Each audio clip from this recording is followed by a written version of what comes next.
ci maandu la bokk de. lii ñu def nag du ma ne maandu wu ñu naan ma offense de waaye ku maandu du def lii. très bien président Lamine Gueye yow itam nan nga jàngatee mbir yi ni mu wàññeekoo trop sur le plan économique maa ngi koy junj léegi dina am ay njeexital yoo xamante ne mën nañ ko ressentir parce que déjà bu fekkoon ne investissement dafa dugg mën na am ab projet boo xamante ne dañ koy taxawal ci projet boobu dinañu jël ay ndaw yu bari pour ñu liggéey fa maanaam tey gis nañ ne loolee amul ci réew mi fi mu toll nii. loolu la c'est le phénomène contraire. c'est-à-dire man jàpp naa ne ñii maanaam défaite bi gën a garaaw bu dal régime bi c'est sur le plan économique parce que dañu nërmeel en fait suñu économie loolu moom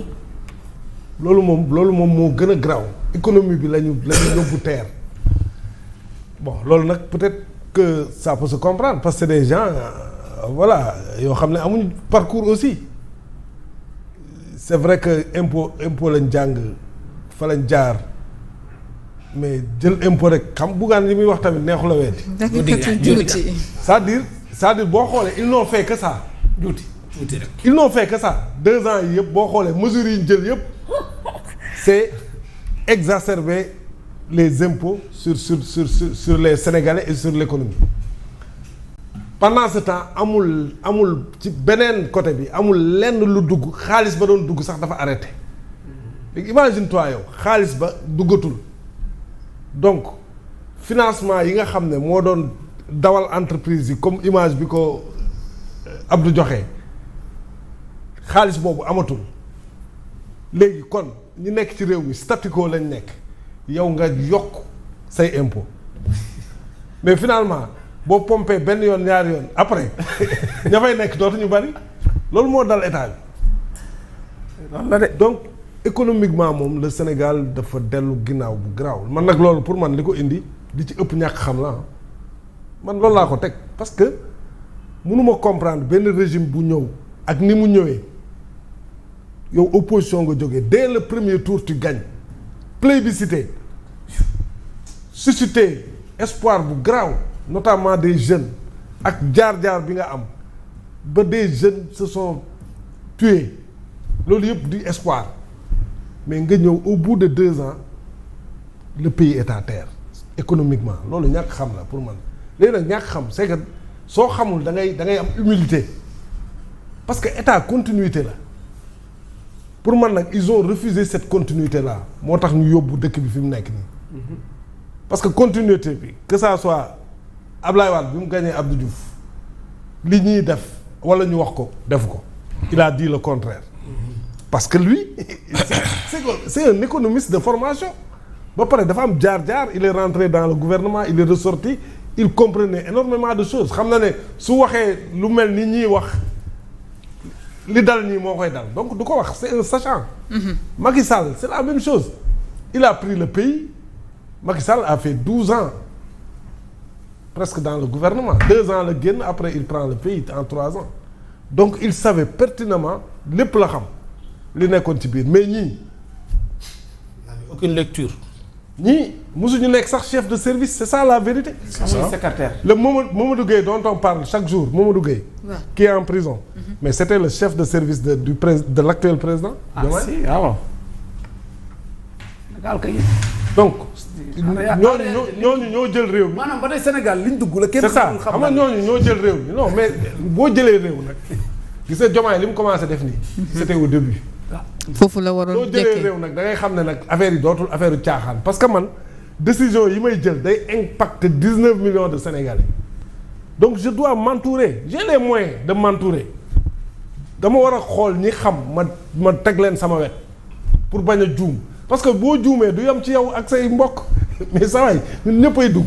loolu moo ñu dal nii nag maintenant il faut la dette cachée pour man ñàkk xam la.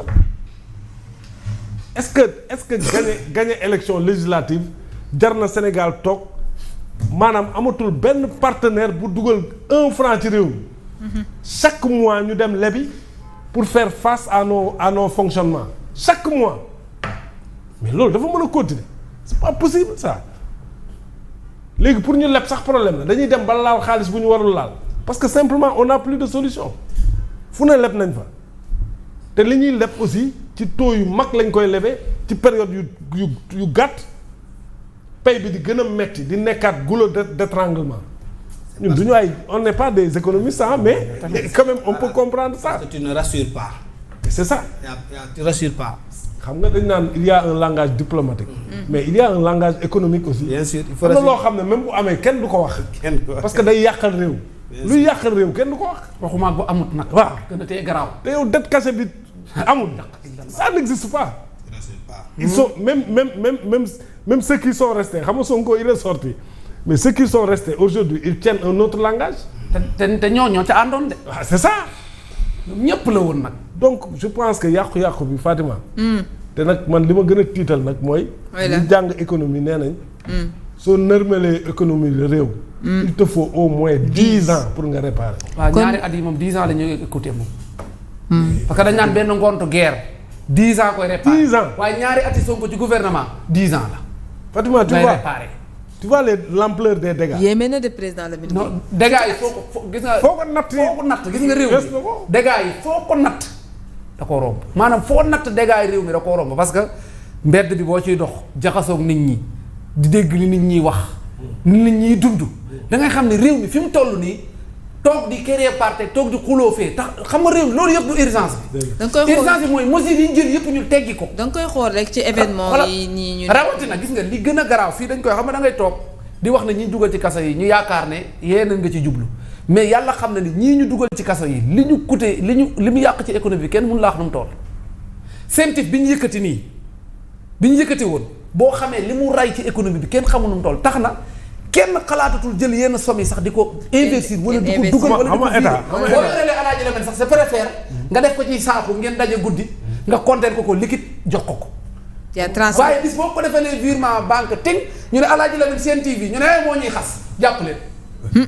xam nga économie sax état du moom mooy c'est pas le moteur de l'économie en fait état day environnement lay defar c'est que l'état doit faire en sorte que en termes de loi. l'environnement soit propice. de faciliter mu débrayer terrain bi ba nga xam ne déjà créer entreprise day yomb mais boo créer aussi environnement bi dina la permettre nga mën a générer rapidement des ressources parce que ressources yooyu boo ko générer mais ay sénégalais ñoo fay liggéey sénégalais yooyu li ñu fay jëlee. la ñuy yóbbu seen kër. très bien li kii doon wax tamit en contrepartie état bi aussi moom plus. environnement bi baax nit ñi di créer entreprise yi di développer mais plus l'État a de l'argent. dafa am beneen bu ngeen di fàtte.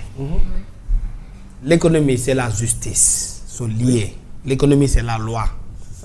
Fatima loolu lay dëgg te ci réew yu mel nii suñu réew yi loi assemblée nationale moo ko yor mooy voter les lois mooy modifier les lois mooy def les amendements.